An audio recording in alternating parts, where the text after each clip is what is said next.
അസ്സലാമു അലൈക്കും റഹ്മത്തുള്ളാഹി തആല വബറകാതുഹു. എന്തൊക്കെ വർത്തമാനം? എല്ലാവർക്കും സുഖമല്ലേ?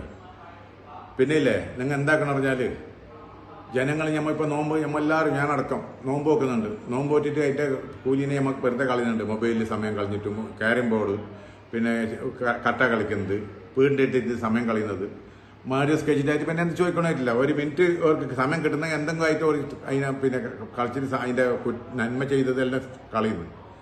വീടിൻ്റെ അടുത്ത് വിഷയം പറയുന്നത് സെറ്റെന്ന്, വീടിൻ്റെ അടുത്ത് മറ്റവൻ്റെ പസാദാന്ന് ഏകദേശമുള്ള ആൾ പറയുന്നത്. അതുകൊണ്ട് നല്ലോണം ശ്രദ്ധിക്കണം. ഞമ്മ നോമ്പ് പോയിട്ട് എന്ത് മക്കളെ ഈ പട്ടിണി കിടന്നിട്ട് പോകണം. അപ്പോൾ നിങ്ങൾ എന്താക്കണം പറഞ്ഞാൽ അള്ളാഹിനൊക്കെയുള്ള ഞമ്മ ഈ 11 മാസം ഞമ്മ ചെയ്തു പോയ പാപത്തിന് ഞമ്മ ഈ 1 മാസം കൊണ്ട് നമ്മളെ ദോസ്തനെ അള്ള പുറത്തു തരുന്നു മക്കളെ. അള്ളാഹ് ഗഫൂർ റഹീമാണ്. എത്ര 100 ആളെ കൊന്ന ആൾക്കും അള്ളാഹു മാപ്പ് കൊടുത്തിരുന്നു. അപ്പോൾ അതുകൊണ്ട് നിങ്ങൾ എന്താക്കണം പറഞ്ഞാൽ അള്ളാഹിനെ സൂക്ഷിച്ചിട്ട് ഉള്ള പാപം കാര്യം കൊടുക്കുമ്പോൾ നോമ്പ് ലാസ്റ്റിനല്ല നിങ്ങൾ കൊടുക്കേണ്ടത്. പറഞ്ഞു മനസ്സിലായോ? 1 പൗണ് കൊടുക്കാനും മംഗലം കഴിഞ്ഞിട്ട് പോയ ആളുണ്ട്. 1 പൗണ് കൊടുക്കാൻ കഴിയാത്ത വലിയ അറിയുന്ന ആളെല്ലാം ഓരോരുത്തുണ്ട്. എന്നിട്ട് 1 പൗണ് അവർക്ക് കൊടുക്കാൻ കഴിഞ്ഞിട്ടില്ല. അത് മനസ്സിലായ? എന്നിട്ട് ഓർ ബേജാറിൽ എന്ത് പ്രശ്നമില്ല, ഓർക്ക് അല്ല പിന്നെ അങ്ങനെ കൂടിയിട്ടുണ്ടാവും. അപ്പോൾ 500-1000 പൗൺ കൊടുക്കുന്ന ആളെ അവസ്ഥ എന്തായിട്ടുണ്ടാവും? എല്ലാത്തിനും നിങ്ങൾ 100 പൗണിന് 2.5 പൗണ് ദകാത്ത് കൊടുത്തില്ല, നിങ്ങൾ അള്ളാഹു നമ്മളെ മക്കളെ രോഗം പഠിപ്പിക്കും. നമ്മളെ പൈസ അങ്ങനെ കളയും. നമ്മളെ മക്കൾക്ക് എപ്പോൾ നോക്കുമ്പോൾ പനിയും ബുദ്ധിമുട്ടും എല്ലാം വരുന്നത് എന്തുകൊണ്ടറിയോ? ഈ 2.5 ലക്ഷം 1000 റുപ്യ നമ്മ ഈ 100 പൗണ്ടിന് നമ്മൾ കൊടുക്കുന്നില്ല, 2.5 പൗൺ കൊടുക്കുന്നില്ല. അതാണ് അതിന്റെ പൈസ കുറേ ആള് മരുന്നിന് അതിനെ 10 ഇരട്ടി ചെലവാക്കുന്നത്. മനസ്സിലായോ? അപ്പൊ നല്ലോണം ശ്രദ്ധിക്കേണ്ടത് എന്തറിയോ? നമ്മൾ ദകാത്ത് കൊടുക്കേണ്ട ആൾക്ക് ദകാത്ത് കൊടുക്കണം, കിറ്റ് കൊടുക്കുന്ന ആൾ കിറ്റ് കൊടുക്കണം. അതെല്ലാം നോമ്പ് കുറേ ലാസ്റ്റിനായിട്ട് എന്ത് കാര്യമില്ല മക്കള്. എത്ര ബേജാറുണ്ട്. ഒരു നല്ലൊരു മീൻ കൂട്ടാൻ എത്ര ആശയുണ്ട്. ഒരാഴ്ചക്കൊക്കെ പോയിട്ട് നിങ്ങൾ പിന്നെ നിങ്ങളെ പെങ്ങന്മാരെ നിങ്ങളുടെ കുടുംബത്തിൽ ആരില്ല മാപ്പിള മരിച്ച ഓർക്ക് കൊണ്ടിട്ട് കുറച്ച് കറിക്കെന്താ കൊണ്ടുകൊടുത്തത് മക്കളെ, എന്നാൽ കിറ്റാൻ മറ്റേ കൊണ്ടുകൊടുത്തത്. ഓരോ ബേജാറിൽ കളിയുമ്പോൾ ഞമ്മ സുഖത്തിൽ നല്ല മീനും നല്ല ഇറച്ചിയും കറിയെല്ലാം കൂട്ടുമ്പോൾ ഓർക്ക് എത്ര സങ്കടം ഉണ്ടാവും.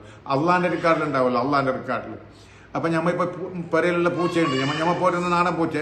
ഈ പൂച്ചക്ക് ഞമ്മ എന്തെങ്കിലും നല്ല കൊടുക്കലുണ്ടാ? തിന്നിട്ട് പെണ്ടിയല്ലേ കൊടുക്കുന്ന മക്കളെ, നേരെ എൻ്റെ കൊടുക്കുന്ന. അത് അള്ളാഹു വെറുക്കൂന്ന്.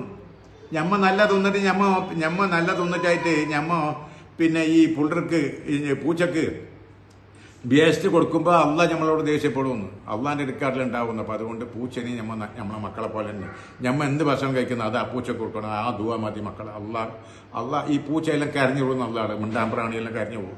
കരഞ്ഞപ്പോൾ എത്ര ബെയ്യത്തി ഇപ്പോൾ ഒരു തുള്ളി വെള്ളമില്ല, ആടാടെ വെച്ചിട്ട് നിങ്ങൾ ഓരോ ജാഗയിൽ വെച്ചിട്ട് ഓരോ പാത്രം വെച്ചിട്ട് വെള്ളം കൂട്ടി കൊടുക്കുക. അത് മതി. ആഖിറത്തിലേക്ക് കാലി ഒരു വെള്ളം കൊടുത്തതിനുള്ള അള്ളാഹ് കൂലി തരുമെന്ന് പറഞ്ഞാൽ മനസ്സിലായ? നല്ലോണം ചിന്തി വെക്കണം. കുടുംബക്കാരെല്ലാം പോയിട്ട് എന്തെങ്കിലും കയ്യിൽ കൊണ്ടു കൊടുക്കുക. നിങ്ങൾ പയ്യെ ലാസ്റ്റ് കൊടുത്തിട്ടൊന്നും ഗുണമില്ല. ദകാത്ത് കണക്കൂട്ടിയും ഓരോരുത്തരും എത്രയോ കോടി ഉറുപ്പ ഉണ്ടാവുമെന്നും പറഞ്ഞാൽ മനസ്സിലായ? ഈ ബഡിന്റെ പൈസ ബാങ്കിൽ വെറുതെ വിടുന്നു എന്തിന്? അത് പിന്നെ വേറെ ആൾ അറിഞ്ഞെങ്കിൽ ആ ബഡിന്റെ പൈസ ആയിട്ട് കൊടുക്കുമ്പോൾ വേറെ ആൾ അറിഞ്ഞെങ്കിൽ എന്താക്കും? അതുകൊണ്ട് പിന്നെ ബഡിന്റെ പൈസ എല്ലാം ആടെ ബാങ്കിൽ കളക്കുന്ന ആളുണ്ട്. ഇതൊന്നും കളക്കണ്ട മക്കൾ. ആർക്കും കക്കൂസ് പോയിക്കാനാ, ആർക്കെങ്കിലും ഇലക്ട്രിക്കിന്റെ ആരെങ്കിലും പിന്നെ റോഡിലേക്ക് ലൈനിലേക്ക് ബൾബ് വേണം, ഇതെല്ലാം കൊണ്ടുപോയി കൊടുക്കും മക്കൾ. അതിനെല്ലാം പൈസ അങ്ങനെ കൊടുക്കും. അള്ളാഹ് ഹരിച്ചിട്ട് അള്ളാഹിനെ സൂക്ഷിച്ച് ജീവിക്കാനുള്ള അള്ളാഹ് ഭാഗ്യം തട്ട്. നിസ്കാരത്തിന് നോമ്പിന് നമുക്ക് അള്ളാഹു അള്ളാഹ് സ്വീകരിക്കട്ടെ, ദുആനെ ഖബൂലാക്കട്ടെ. നമുക്ക് പാപങ്ങളെ സഹായിക്കാനുള്ള ഭാഗ്യം അള്ളാഹ് തട്ട്. അസ്സലാമു അലൈക്കും റഹ്മത്തുള്ളാഹി വബറകാതുഹു.